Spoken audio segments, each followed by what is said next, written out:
All right, we're live.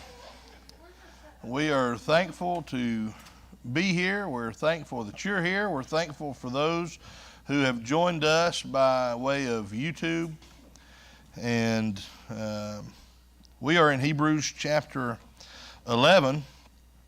This Hebrews study has been wonderful. It's one of my favorite pieces of literature because Christ is all in all.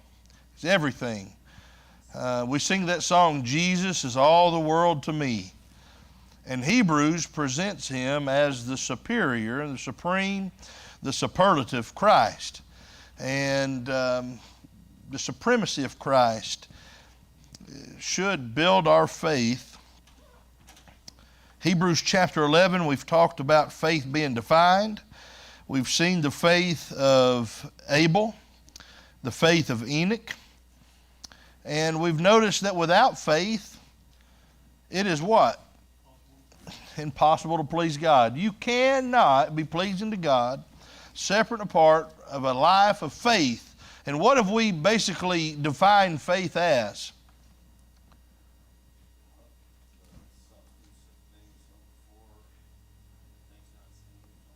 Yeah, that's how the verse defines it. But we've gone farther than the normal faith, the believing. What is faith?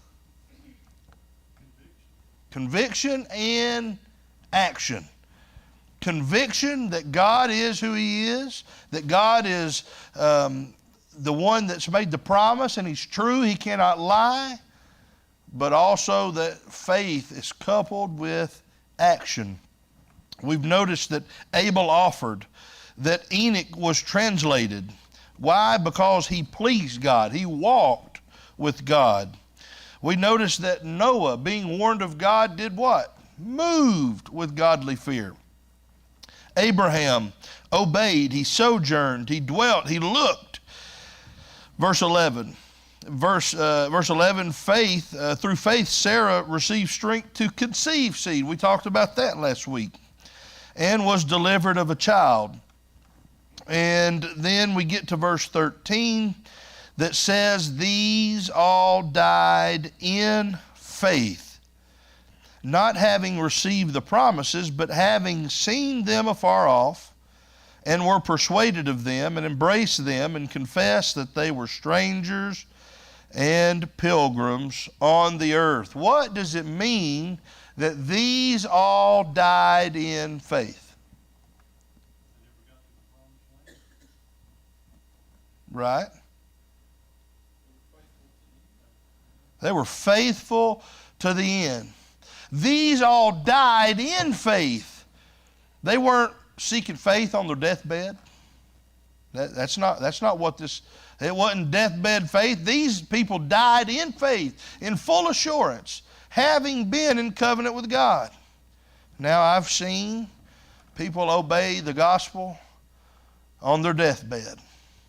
There was a man that my father had spoken with and studied with for 20 years and would never obey the gospel. And he was dying with cancer. He was in the hospital, was down to his last couple days. Had ports in him that could not get wet.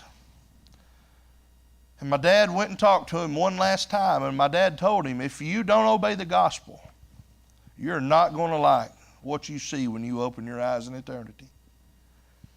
And the man finally submitted and wanted to be baptized for the remission of his sins. And the doctor said, you cannot. If you get those ports wet, there's no hope for you. There's nothing that we can do. It'll be a matter of time and you'll be dead. And he said, so be it. They put him in a type of a sling, and they lifted him off that bed and they lowered him down into the water. And he was baptized for the remission of sins. And he entered into eternity 3 hours later. What did he give up? A couple days laying in the hospital bed. What did he gain? Everything. everything. He had no hope anyways. He was lost, destined to eternal torment. He passed this life on into eternity. He won. So I'm not saying that there is no such thing as deathbed salvation. I've seen it happen. But these people that we're talking about says they died in faith. When Abraham and Sarah died, they weren't seeking deathbed salvation. They had it already. These died in faith. It was not to escape death.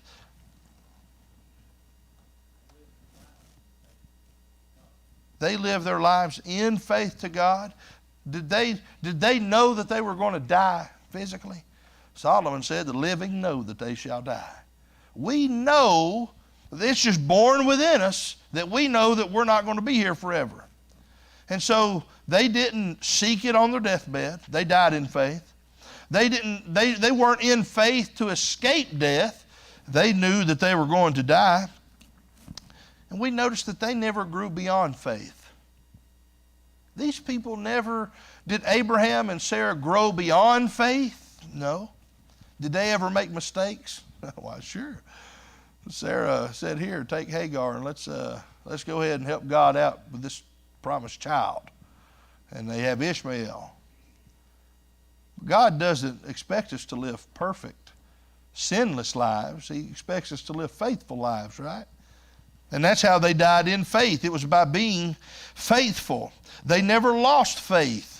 They were able to die in faith with full assurance. But they died in faith not having received the promises. What were the promises given them? A great nation, a land that they were sojourning. They never received that. But yet they died in faith. Having not received the promises, but having seen them afar off. That's faith. Faith takes what you cannot see and makes it real to you. Makes it just as real. See, one of the problems of our day is naturalism. Naturalism, it's the idea that nothing is real except that which you can weigh in nature, that you can see and measure by in science or with the empirical senses. You're seeing, touching, tasting, smelling, hearing, that kind of thing. But these people had faith. And it made the promise of God real to them. They could see the land. They didn't possess it, but they knew that they would. They knew that God would give that land to their posterity. They knew that they wouldn't see their descendants become as the sand on the seashore. That they wouldn't see their descendants become that mighty nation. But they saw that promised child, and they knew that God would raise that nation up through them. They had faith. And what did that faith do? Made them be persuaded. They were persuaded. What does that mean?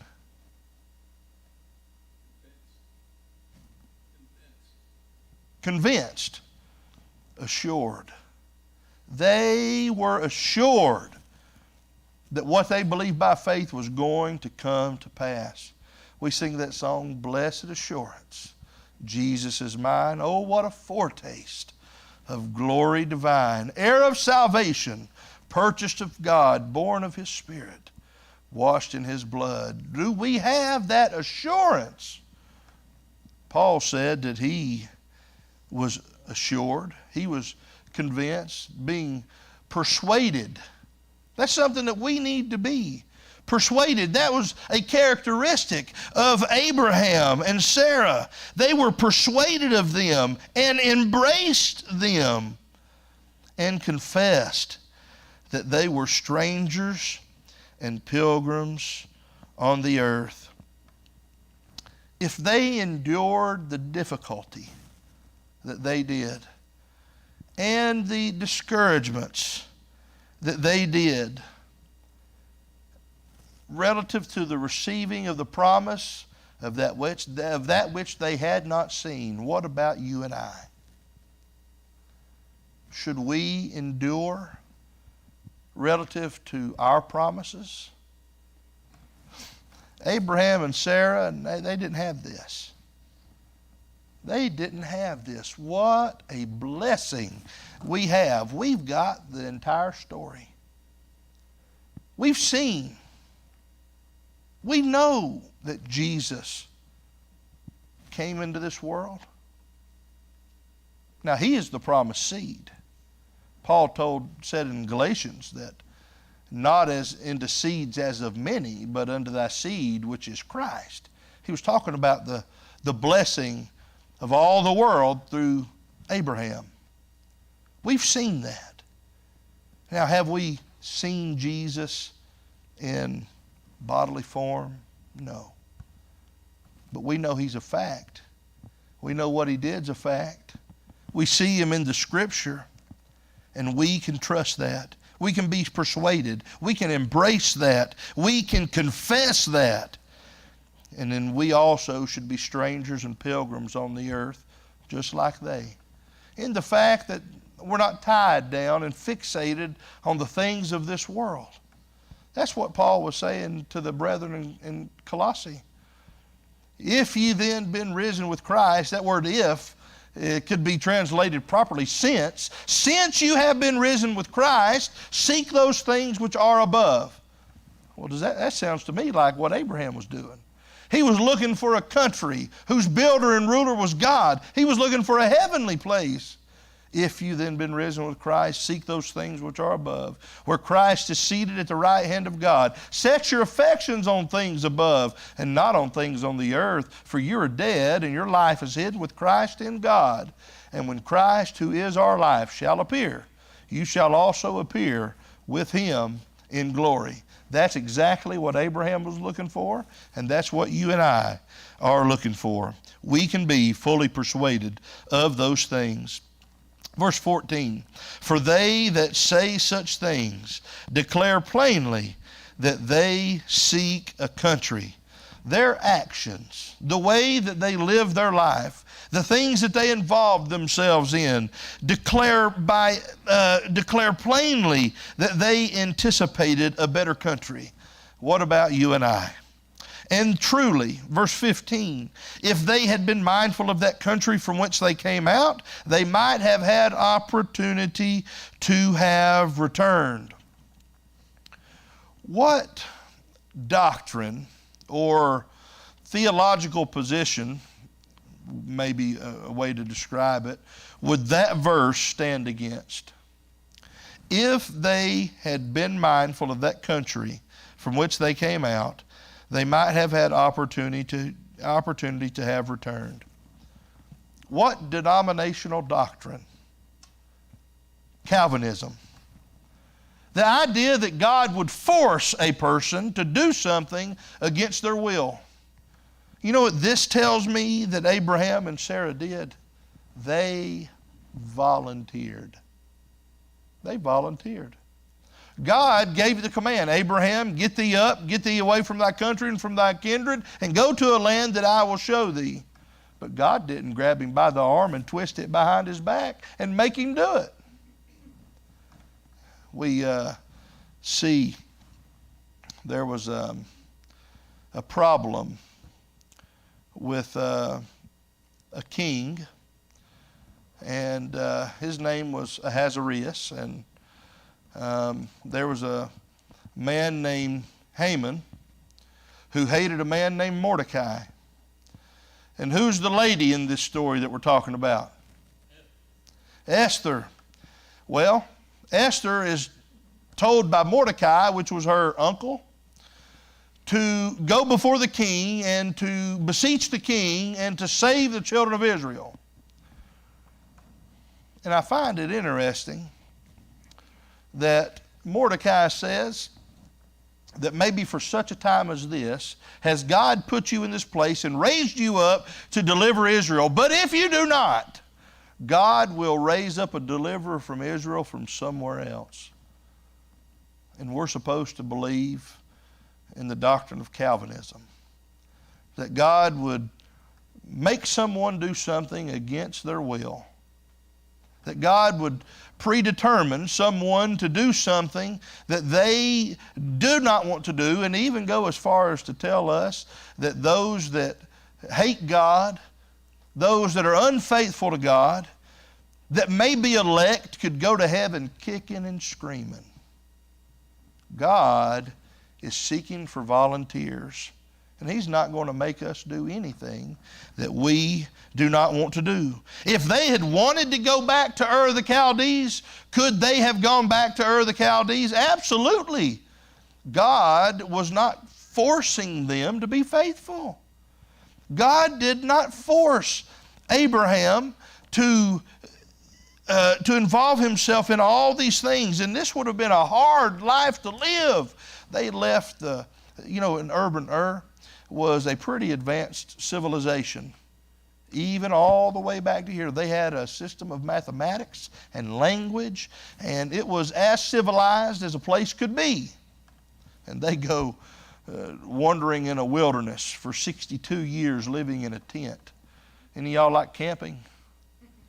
Any of y'all like camping in a tent? We probably all like to camp in a nice pop-up camper, pull-behind camper, or some type of fifth wheel or RV.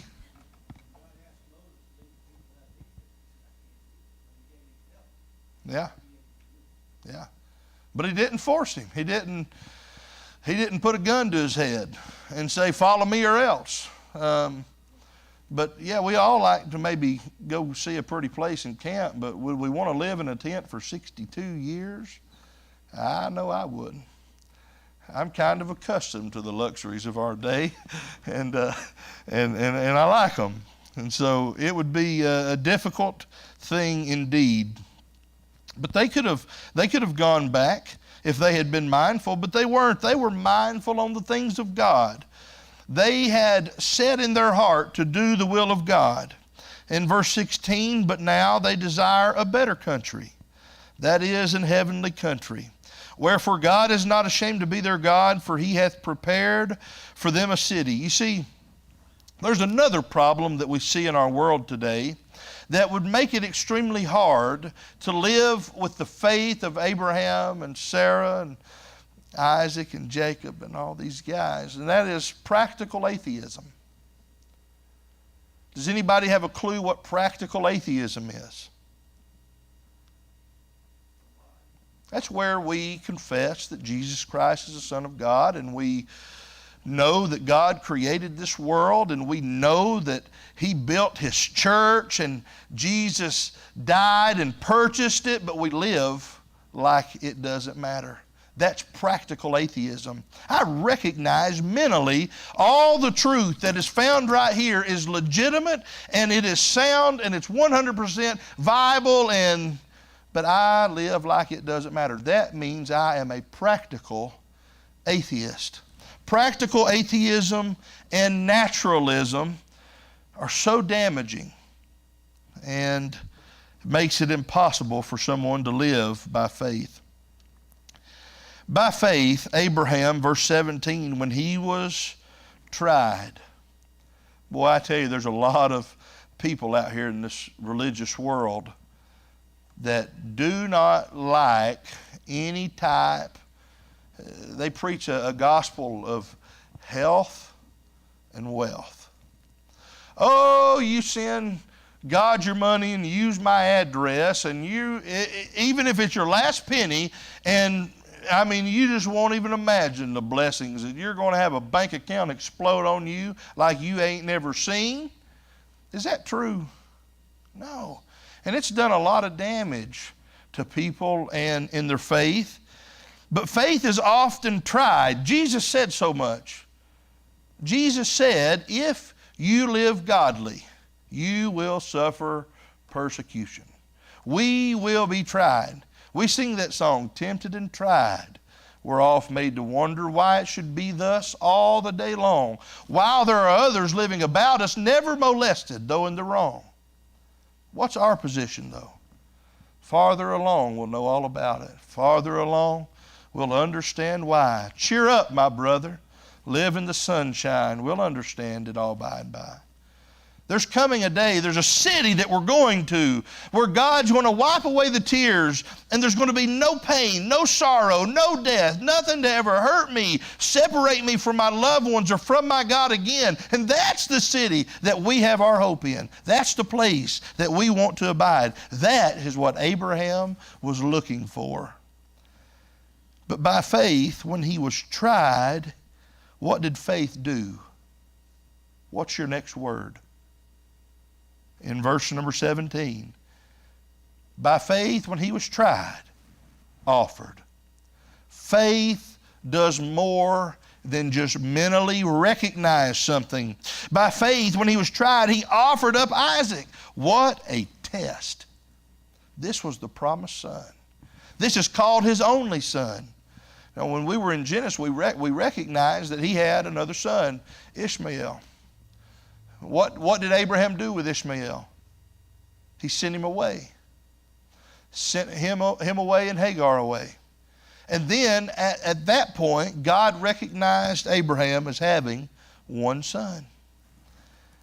He said he offered up Isaac, and that he had received the promise, offered up his only begotten son, of whom it was said that in Isaac shall thy seed be called.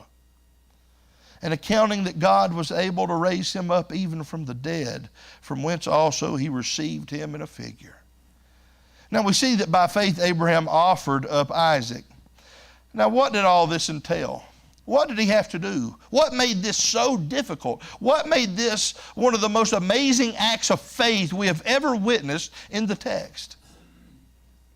He believed he killed Isaac and God would raise him back up. Yeah, that's amazing. But this took, for one, Abraham's faith in God, just what you said, and him saying, okay, but I've still got to do it. I've still got to go through with it. For one, can you imagine explaining that to his mama? God has told me to offer. She knows what that means. Our only son, Isaac. This promised boy that they had waited on for 25 years. He was born when Abraham was 100. He was promised when he was 75. You've got to take him and you've got to offer him, and he's got to explain that to his mama first off. Then he's got to get together his wood. They had to take wood. He had to get his animal, his beast ready. He had to get his servants there. He had to get Isaac there. And then they had to go on a journey for 3 days. And for 3 days, he's going to this mountain, this place that God was going to show him, which ended up being Mount Moriah. And he ends up going to this place for 3 days, having to think that God, I've still got to plunge the knife. I've got to kill my only son.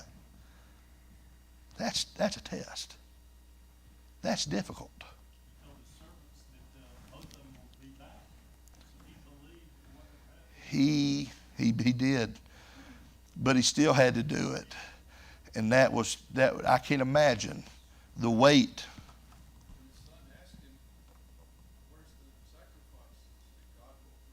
God will provide. And you see the faith of Isaac there. But the whole time, this 3-day journey, going up to this mountain, and Abraham is carrying the knife that he's supposed to slay his son with. That's faith. Of whom it was said that in Isaac shall thy seed be called. What is that? What is that phrase? That's calling back to the promise of God. Who made the promise? God made the promise. Well, then who is responsible for the fulfillment of the promise? God is. God is responsible to fulfill the promise that he has made. So God made the promise to give Isaac. He said that in Isaac thy seed shall be called. And then it was Abraham's responsibility to do what? Believe it. God made the promise. Abraham is responsible to believe it. Why is Abraham responsible to believe the promise of God? Because why wouldn't you believe the promise of God? God has never failed. God has never shown himself incapable of being believed. We should believe God because he's kept every promise he's ever made. God does not lie. It is impossible for him to lie. Hebrews 6:19. Romans 3 verse 4. God will not lie. Yea, let God be found true and every man a liar. Men may lie, but that is not a representation of God. God does not lie. And so it was Abraham's responsibility to believe God, and he did that, accounting that God was able to raise him up, even if I kill him. Abraham knew how we got here. Abraham knew how God created this world. Abraham knew that God was all-powerful. And he knew that if he created all of this world and everything that was in it, that raising Isaac from the dead would be no big feat for him. God formed man out of the dust of the earth and breathed into his nostrils the breath of life, and man became a living soul. He formed all of this out of nothing. Raising the dead is no big feat for God. But living by faith sometimes is a big feat for man. It's not easy. God knows it's not easy, but it's rewarding. It's rewarding. And Abraham accounted that God was able to raise him up even from the dead, from whence also he received him in a figure. How was it that Abraham received his son Isaac in a figure?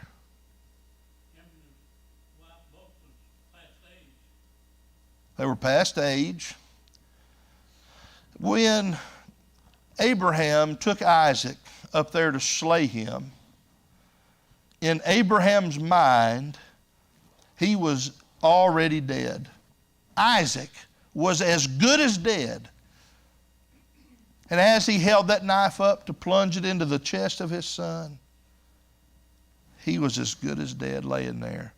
And God saw that Abraham, he saw it as if it had already happened. And when God said, "Do no harm to the child," and stayed his hand, that's how he received him in a figure. He raised him up off of that altar, alive, having done no harm to him. But in his mind, he was as good as dead. And God knew it. And God said, "Now I know you have not withheld your son from me." And the amazing thing is that in the process of time, in the fullness of time, Galatians 4:4, God sent forth his son, made of woman, made under the law, to redeem them which are under the law. Now, how did he redeem them which are under law? It's through the precious blood of Christ. 1 Peter, I think it's 1 Peter 1, in the realm of verses 19 and following. "For we are not redeemed with corruptible things as silver and gold from your vain conversation received by the tradition of your fathers, but with the precious blood of Christ, as of a lamb without spot or blemish." So God, in the process of time, sent Jesus into the world to redeem us. And Abraham, in a way, saw that, because Jesus in the gospel said, "Abraham saw my day and was glad." Isn't that interesting?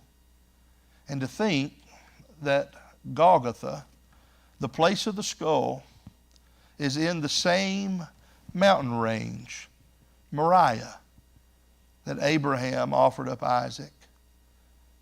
And in the process of time, Jesus sent his only son and offered him on that same mountain. And Jesus said, Abraham saw my day and was glad. Verse number 20. By faith Isaac blessed Jacob and Esau concerning things to come. Isaac was Abraham's son. When Abraham died, Isaac was conferred everything that Abraham owned, right? He got it all. And then he had sons with a very colorful life, didn't he? A lot happened with Jacob and Esau. What's the most prominent thing that we remember about Jacob and Esau? The deception, the selling of the birthright, the soup, the hair, there's a lot that happened there, right? And as I look at the time, we don't have time to really get into it the way that I want to. And so we're going to go ahead and shut it down just a few minutes early. And we will pick up at verse number 20 next week. And we will do it justice instead of rushing through it. Thank you so very much. Let's fellowship and eat.